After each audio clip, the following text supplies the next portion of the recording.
Tollywood senior star hero Akkineni Nagarjuna నటించిన latest movie నా సామిరంగ. ఇందులో నాగ్కు జోడిగా అమిగోస్ బ్యూటీ అసికా రంగనాథ్ హీరోయిన్గా చేసింది.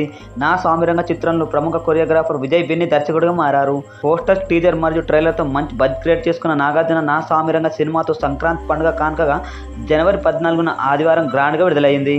ఇప్పటికే మహేష్ బాబు గుంటూరు కారం, తేజ సజ్జ హనుమాన్ మరియు వెంకటేష్ సైంధవ్ చిత్రాలు సంక్రాంతి కానుకగా విడుదలయ్యాయి. తాజాగా నాగార్జున నా సామిరంగ మూవీ కూడా సంక్రాంతి బరిలో నిలిచింది. మరి విడుదలైన ఈ చిత్రం మంచి టాక్తో కలెక్షన్ల పరంగా బాక్సాఫీస్ వద్ద దూసుకుపోతుంది. ఎక్కడ చూసినా థియేటర్ల వద్ద అక్కినేని ఫ్యామిలీ హంగామా కనిపిస్తుంది. మరి నా సామిరంగ చిత్రం మొదటి రోజు పరంగా ఎలాంటి కలెక్షన్స్ను వసూలు చేస్తుందో అన్నది ఒకసారి తెలుసుకుందాం పదండి.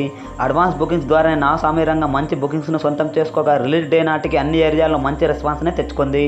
సంక్రాంతి పండుగకు పురస్కరించుకొని నా సామిరంగ చిత్రం కావడంతో అన్ని చోట్ల హౌస్ఫుల్ బోర్డులు కూడా పడ్డాయి. దీంతో నా సామిరంగ చిత్రం మొదటి రోజు పరంగా వరల్డ్ వైడ్ గా 15 కోట్ల వరకు అయితే గ్రాస్ కలెక్షన్స్ ను వసూలు చేసే అవకాశం ఉందని తెలుస్తుంది.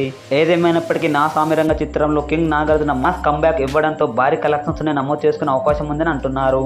మరి మొదటి రోజు పూర్తయ్యేసరికి నా సామిరంగ చిత్రం ఎలాంటి కలెక్షన్స్ ను వసూలు చేస్తుందో మరో వీడియోలో అఫీషియల్గా తెలియజేస్తాం. మరి నా సామిరంగ చిత్రం మీకు ఎలా అనిపించిందో కామెంట్ ద్వారా తెలియచేయండి. ఇలాంటి లేటెస్ట్ వివరాల కోసం మా ఛానల్ ప్లీజ్ సబ్స్క్రైబ్ చేయండి. ఏ చిన్న విషయం కూడా మిస్ అవ్వకూడదు పక్కన బెల్ ఐకాన్ నొక్కండి. లైక్, షేర్ చేయండి. మరొక థ్యాంక్ యూ.